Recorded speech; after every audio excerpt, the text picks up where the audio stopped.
Hello दोस्तों, आप सभी का स्वागत है अपने चैनल खुरेजी एमएस कोचिंग में। यहाँ पर अब अर्धवार्षिक परीक्षा कक्षा 7 का विषय आपका हिंदी का खंड आ का आप यहाँ पर सलूशन देखने वाले हैं। विद्यार्थी का नाम, पिता का नाम, शाला का नाम, यहाँ पर चलिए सी कक्षा आपने डाल लीजिएगा। तो यहाँ पर थोड़ी जानकारी दी गई है, उसको भी अच्छी तरह भर लीजिएगा। चलिए बिना टाइम खराब के वीडियो को स्टार्ट करते हैं। तो सबसे पहले आपको तो यहाँ पर 1 से 8 तक के क्वेश्चन इस चित्र से आएंगे। तो यहाँ पर आप इस क्षेत्र को पढ़ लीजिएगा। यानी यहाँ पर दिए गए हैं तो सड़क सुरक्षा में तो यहाँ पर प्रतीक्षा करें। यहाँ पर सड़क सुरक्षा के लिए प्रतीक्षा लें, तो यहाँ पर प्रतिज्ञा लें। ठीक है, इस प्रकार आप देखेंगे यहाँ पर लिखा रहता है इस प्रकार। अगर ए बना हो आपका तो यहाँ पर रुकने का या फिर जाने का सही दिशा दी जाती है। इस प्रकार इन चित्र दिए गए थे, थोड़ा दिख नहीं रहे हैं, अच्छी तरह से देख लीजिएगा। यातायात नियमों का पालन करें, इस प्रकार आपके नियम दिए गए हैं। सड़क सुरक्षा ना हो केवल नारा बना लो इसको जीवन धारा, इस प्रकार आप देख सकते हैं बाहर। तो बिना टाइम खराब किए आगे चलेंगे। तो चलिए आगे चलते हैं। तो यहाँ से क्वेश्चन से प्रारंभ होते हैं आपके। चलिए इनको देख लीजिएगा। पहला क्वेश्चन, यदि दी गई सूचना में से कोई भी आपका आंसर है तो यहाँ नीचे दिया गया है सीधा सड़कों पर होने वाली दुर्घटनाओं से। इसके बाद दूसरा क्वेश्चन, यातायात नियमों का पालन क्यों करना चाहिए दुर्घटना से बचने के लिए। ठीक है, इस प्रकार देखेंगे। इसके बाद तीसरा क्वेश्चन यहाँ पर रहेगा। तो यहाँ पर तीसरे क्वेश्चन में क्या पूछा गया आपसे, सड़क सुरक्षा सप्ताह के लिए निर्देश किसने जारी किए। तो यहाँ पर परिवहन विभाग ने इसका राइट आंसर हो जाएगा। इसके बाद चलेंगे चौथे क्वेश्चन में, सड़क सुरक्षा नहीं केवल नारा इस पंक्ति की दूसरी उचित पंक्ति क्या हुई। तो इस प्रकार आप देखेंगे तो इसका D is the right answer हो जाएगा। सुखी बना लो जीवन सारा। तो इसके बाद देखेंगे सुखी बना लो जीवन सारा। ठीक है, तो यहाँ पर पांचवा क्वेश्चन आपका स्क्रीन पर दिख रहा होगा, पुहलिया वाहन कौन सा है। तो यानी यहाँ पर लिखा था द्विपहिया वाहन कौन सा है। तो यहाँ पर आपने मोटरसाइकिल इसका राइट आंसर हो जाएगा।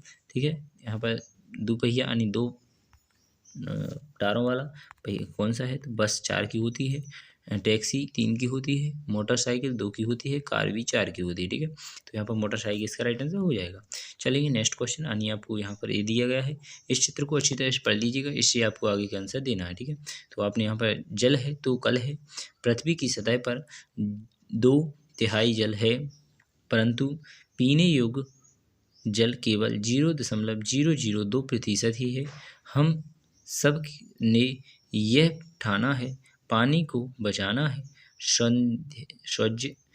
सौजन्य से ग्राम पंचायत आकुलिया धार। ठीक है, तो इस प्रकार आप देख लीजिएगा अच्छी तरह से। चलिए छठवें क्वेश्चन में लिखा है, जल की तरह जीवन के लिए कौन सी वस्तु आवश्यक है। यानी जल की तरह, यानी जैसे जल की तरह कुछ नहीं हो सकता, इसी प्रकार जल के बिना और ऐसी कौन सी वस्तु है जिसके बिना आदमी नहीं जी सकता। तो ऑप्शन में दिया गया है वस्त्र है, कार है, मकान है या हवा है। तो जल की तरह एक हवा भी हमें आवश्यकता है। अगर जल नहीं मिलेगा तो मर जाएंगे और हवा नहीं मिलेगी तो भी मर जाएंगे। तो यहाँ पर 7वां क्वेश्चन दिया गया है, दिए गए पोस्ट के संदेश को स्पष्ट करने के लिए कौन सी पंक्ति उचित है। तो यहाँ पर आपको देख लेना है कौन सी पंक्ति उचित है। तो यहाँ पर रहेगा आपका संरक्षित जल सुरक्षित कल। ठीक है, संरक्षित यानी पानी बचाओगे तो कल आपका अच्छा रहेगा। ठीक है, तो चलिए 8वें क्वेश्चन को देख लेते हैं। तो 8वां क्वेश्चन आपका यहाँ पर ये रहा, तो इसे भी अच्छी तरह से देख लीजिएगा। जल को संरक्षित करने संबंधी वाक्य के लिए किस शब्द को क्रिया शब्द के रूप में प्रयोग किया जाएगा। तो यहाँ पर बचाएं, तो यहाँ पर देखेंगे बचाएंगे पानी को।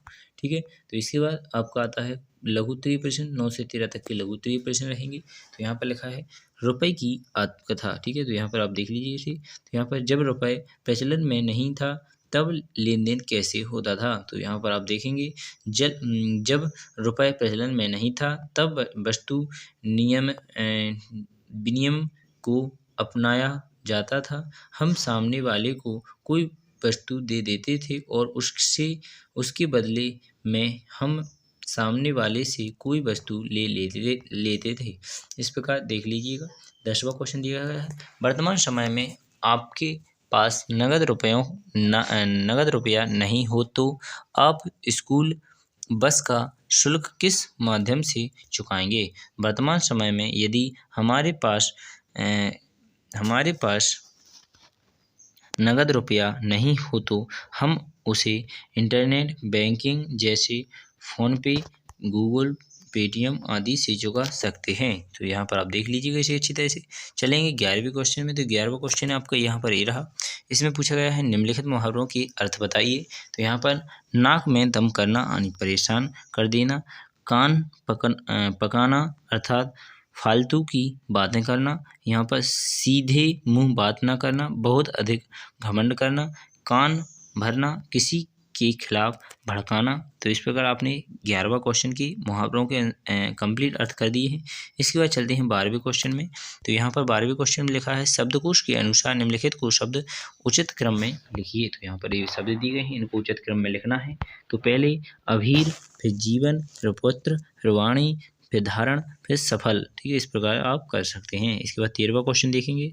यदि दिए गए सर्वनाम के आधार पर दो दो वाक्य लिखिए।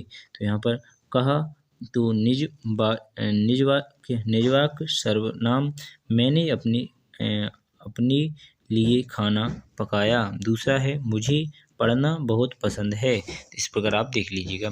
ठीक है, यहाँ पर दिए गए हैं प्रश्नवाचक सर्वनाम। तो यहाँ पर आपसे किसी से पूछना है आज आप कहाँ गए थे, आपने आज किस विषय का गृह कार्य किया। ठीक है, तो यहाँ पर आप इसे भी देख सकते हैं। और नेक्स्ट क्वेश्चन जो 14 से आपके 16 तक के रहेंगे। तो यहाँ पर आपको बता दें 14 ही क्वेश्चन आपको बताया जा रहा है, 15 और 16 आपको नहीं बताया जा रहा है। तो आप अच्छी तरह कंप्लीट कर ले, यही आपका अर्धवार्षिक में पेपर आने वाला है। तो इतना ही बहुत है आपके लिए। तो यहाँ पर देख लीजिए इंटरनेट विषय पर 100 शब्दों में निबंध लिखिए। तो यहाँ पर इंटरनेट के बारे में आपको लिख लेना है।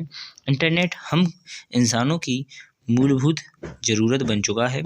आज के समय में पढ़ाई से लेकर हर छोटे बड़े काम इंटरनेट के माध्यम, यहाँ पर लिखा है माध्यम से ही होने लगे हैं। इंटरनेट पर हम किसी भी विषय पर जानकारी प्राप्त कर सकते हैं। साथ ही हमसे 1000 किलोमीटर दूर व्यक्ति से चेहरा देखकर बातें कर सकते हैं। ठीक है, तो यहाँ पर आप इस प्रकार लिख सकते थे अच्छी तरह से।